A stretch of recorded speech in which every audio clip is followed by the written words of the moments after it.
여러분 안녕하십니까? CJB 아침 뉴스입니다. 마을 이장이나 통장님들의 주요 활동 가운데 하나가 홀몸 어르신들의 건강을 살피고 문제가 있으면 행정복지센터에 연락해 대처하는 방법을 찾는 것입니다.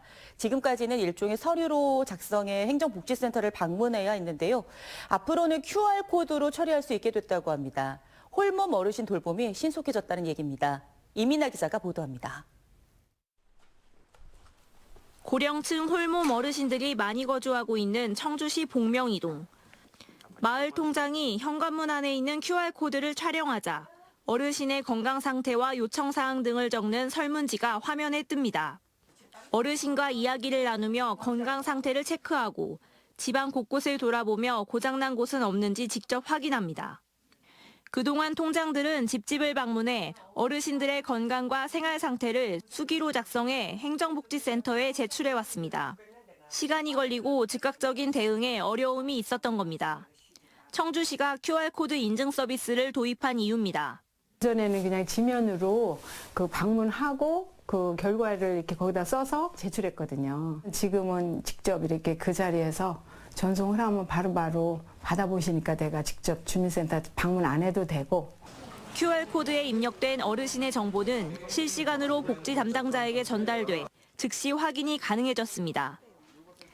만약 어르신이 부재 중이거나 방문을 거부할 경우 전화로 어르신의 안부를 확인하고 이때도 통화 횟수 등을 기록해 돌봄 자료로 활용합니다. 빠르고 또 정확하고 그렇게 데이터를 손쉽게 관리할 수 있고 이상 징후가 감지된 경우에는 직접 대응할 수 있으니까 고독사 예방을 할 수 있지 않을까. 청주시는 이러한 돌봄 안전망을 바탕으로 독거노인의 건강과 안전을 보다 신속하고 체계적으로 관리할 방침입니다. CJB 이민아입니다.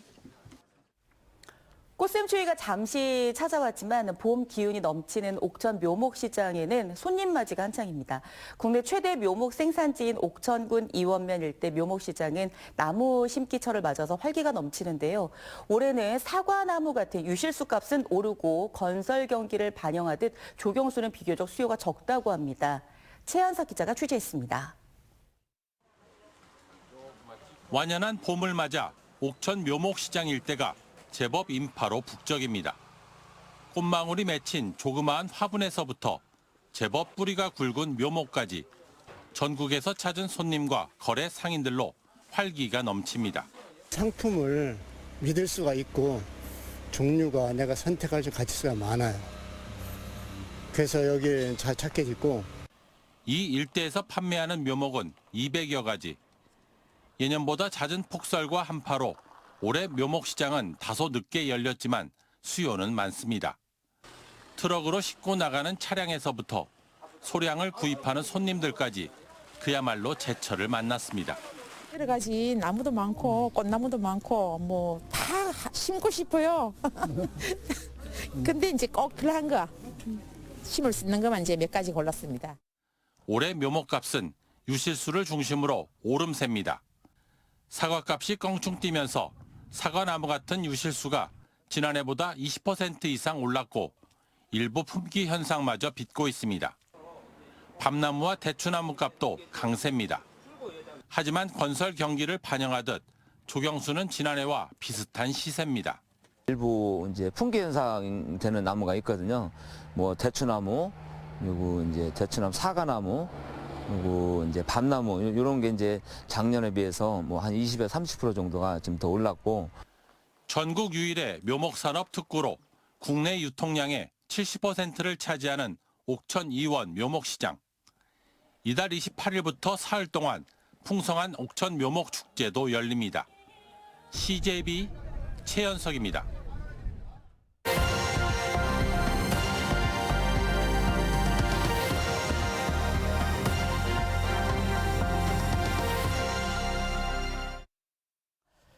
부산의 한 지자체가 운영하는 일자리 종합센터가 지역의 최고급 호텔에 인력을 공급하면서 이른바 호텔리어 사관학교로 불리고 있다는 소식 전해드리겠습니다.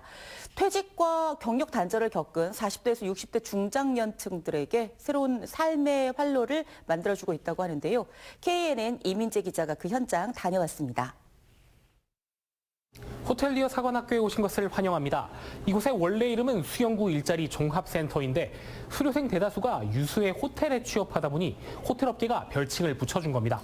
그 교육 현장에 함께 가보시죠. 강의실에 앉은 중장년들이 눈에 불을 켜고 수업을 듣습니다. 즉시 조치해드리겠습니다. 호텔리어들은 약간 쇼맨십이 있어야 성공한다. 대기업 임원 퇴직자부터 경력 단절 여성까지 4에서 60대 중장년들이 호텔리어로서 인생 2막을 준비하는 것입니다. 한 10년 정도 집에서 주부 생활을 하고 있었고 이제 아이들도 다 크고 해서 일을 하고 싶은데 이제 경력이 없다 보니까 어디든 취직하려고 하면 다 경력자를 찾고 있고 체계적으로 잘 배우면 나중에 어디를 가도 다 잘 할 수 있지 않을까 싶어서. 이론부터 실무까지 호텔 서비스에 관한 체계적인 교육이 이루어집니다. 이론 교육을 마친 교육생들은 이렇게 호텔로 현장 실습을 나와 실무 경험을 쌓으며 즉시 투입 가능한 호텔리어 인재로 키워지게 됩니다. 지난해 수료생 취업률은 90%, 역대 수료생 가운데 86%가 부산 최고급 호텔에 취업했습니다.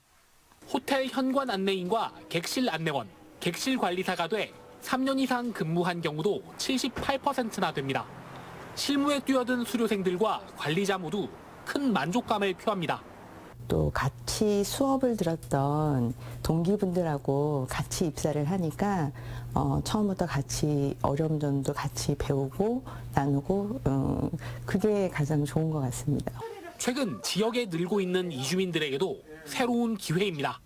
저는 중국 출신으로 교원 이민자로 이런 교육이 계속 진행되어 저처럼 취업에 성공할 수 있는 분들이 많이 나왔으면 좋겠습니다. 상황이 이렇다 보니 부산 전역에서 수강생이 모이는 상황. 가정주부니까 또 내가 집에서 뭐 청소 이런 거는 깔끔하게 꼼꼼하게 잘할 수 있으니까 내가 평소 때 하던 거니까 잘할 수 있지 않겠느냐 하는 그런 생각을 갖고 있었죠. 올 연말까지 90여 명을 수료시켜 70%를 취업시키는 게 목표입니다. 신입 입사 교육을 받고 입사를 하더라도 마땅한 대우를 받을 수 있도록 그거를 호텔 측과 저희들이 협의를 해서 롱런할 수 있는 전문직으로 그런 프로세스를 추진을 하기 때문에. 다시 기회를 얻은 중장년들의 발돋움은 노인과 바다의 도시 부산의 새로운 흐름을 만들어내고 있습니다. KNN 이민재입니다. 충북의 주유소 휘발유 평균 가격이 2달여 만에 리터당 1,600원대로 떨어졌습니다. 한국석유공사 오피넷에 따르면 지난 15일 기준 도내 휘발유 평균 가격은 지난주보다 1%가량 하락하면서 리터당 1,699원을 기록했으며 올해 최고가인 1,737원에 비해 2%가량 내린 겁니다. 정부는 지난달 말 종료 예정이었던 유류세 인하 조치를 오는 4월까지 2달 더 연장했습니다. 세계에서 단 한 종만 충북에서 자생하는 미선나무 전시회가 오는 21일부터 열흘 동안 미동산 수목원에서 열립니다. 이번 전시회는 40여 점의 미선나무 분화를 전시하고 미선나무 숲 해설과 세밀화 그리기 프로그램, 미선나무 화분 만들기 체험 행사도 진행합니다. 열매 모양이 부채를 닮아 이름 붙여진 미선나무는 최근 탁월한 미용과 건강 기능으로 큰 주목을 받고 있습니다. 청주문화원은 2025 청주 읍성 큰 잔치의 부제를 오는 26일까지 공모한다고 밝혔습니다. 청주 읍성 큰 잔치는 임진왜란 당시 의병과 승려들이 청주성을 탈환한 전투를 기념해 열리는 행사로 이번 부제 공모는 청주문화원 홈페이지를 통해 1인당 한 건에 한해 신청이 가능합니다. 청주문화원은 오는 31일 당선작 1편과 우수작 2편을 선정해 발표할 계획입니다. 음성군이 경기 회복을 위해 도내에서 처음 도입한 1인당 10만 원의 민생회복 지원금이 큰 호응을 얻고 있습니다. 지난달 24일부터 시작된 음성군 민생회복지원금 신청률은 85.7%로 대상자 9만 2천여 명 가운데 7만 9천여 명이 접수를 완료했으며 지역화폐인 음성행복페이로 가구주에게 지급되고 있습니다. 음성군 민생행복지원금은 오는 6월 말까지 지역 내 가맹점에서 사용할 수 있으며 남은 잔액은 자동 소멸됩니다.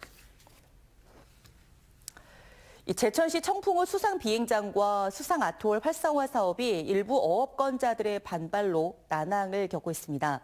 지난해 11월 제천시와 민간 사업자는 20억 원을 투입해 낡은 시설을 보수하고 복합 수변 문화 공간을 조성하기로 했지만 수상 레저 사업권을 요구하는 일부 어업권자들이 하천 점용 허가 동의를 거부해 사업 추진에 차질이 예상됩니다.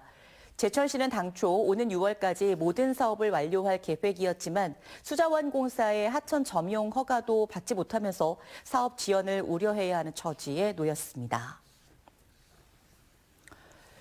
청주지방법원은 정신병원에서 입원 환자를 폭행한 간병인에 대해 징역 1년 6개월에 집행유예 3년을 선고했습니다. 특수상해와 장애인복지법 위반 혐의로 기소된 간병인 25살 A씨는 지난해 6월 보은군의 한 정신병원 병실에서 자신의 통제에 따르지 않는다는 이유로 환자인 14살 B군을 여러 차례 폭행해 다치게 한 혐의로 재판에 넘겨졌습니다. 재판부는 판결문에서 피고인은 장애인인 피해자를 보호해야 할 의무가 있는 보호사임에도 범행을 저질렀다며 이같이 판시했습니다. CJB 아침 종합 뉴스를 모두 마치겠습니다. 좋은 한 주 되시기 바랍니다. 고맙습니다.